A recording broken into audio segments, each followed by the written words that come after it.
There's a strange pattern I've noticed after working with coaches for a while. The smarter and more perceptive someone is, the harder time they often have getting clients. And if you look up advice on how to fix that, you'll often hear things like niche down, post more content, or build a funnel. But there's actually a communication mistake I see smart coaches make before any of that advice even matters. So in this video, I'll show you what that mistake is, why smart coaches accidentally repel clients, and what to do instead so that your message connects and attracts clients. But first, let's talk about what I actually mean by smart coach, because this problem actually shows up more the more perceptive you are. So I'm not talking about credentials or your IQ. I'm talking about the kind of coach who listens to someone describe a problem, and within seconds, you already see what's really going on and have insight that they don't. That's what makes you really good at coaching. But that same ability can actually sabotage your messaging when it comes to attracting clients. And most smart coaches don't even realize they're doing it. Now, I saw this very clearly when I worked with a coach who used to be a family physician. And what he said revealed exactly why smart coaches struggle to get clients. So he was clearly a brilliant guy, and I asked him a few quick questions to understand his business. Things like, who do you help? What are they struggling with? And what kind of results do they get by working with you? But his answers surprised me, because instead of answering the question directly, he started explaining how the medical system works, how most doctors treat things in parts, how most patients don't get what they need, and how some people had even traveled hundreds of kilometers to see him because they needed a deeper level of healing. And I remember thinking, that's interesting, but that's not what I asked.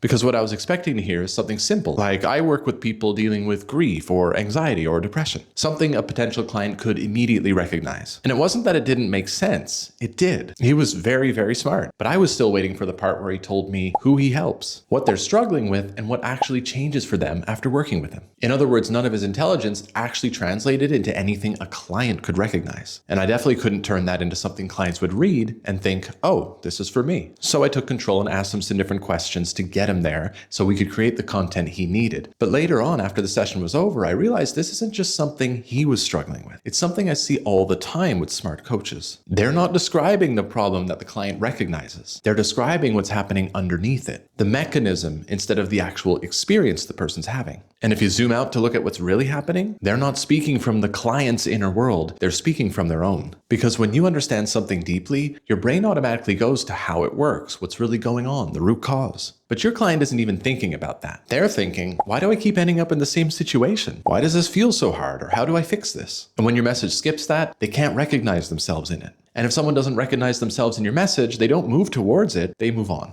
Your message might sound smart, but it won't land. People feel confused, and there's a saying, confuse them and lose them. If they're not sure it's for them and they're not clear because your message isn't clear, you don't build trust and you don't get clients, even if you're really, really good at what you do. So here's the shift to make if you actually want to attract clients. Your job isn't to explain your expertise to someone. Your job is to translate it to them. And the way you do that is through empathy, which is good news because as a coach, your whole practice is built on empathy, on caring for others and helping them accomplish their goals and meet their own needs. So instead of just sensing what your clients might need and speaking to that, go one step further by actually understanding the world they're living in. Start with what they're already experiencing, what they're already thinking about, what they already want, and speak to that first. And then if it helps, you can understand what's actually going on under the surface, but only after they actually recognize themselves in what you're saying. So instead of saying something like, I help people regulate their nervous system and shift unconscious patterns, you translate it into something like, I help people stop feeling stuck in patterns they can't seem to break so they can actually move forward without second guessing themselves all the time. It's the same work in different language, one they can recognize and understand. Your intelligence isn't a problem, it's a gift. It's what makes you good at what you do. The problem is where you're speaking from.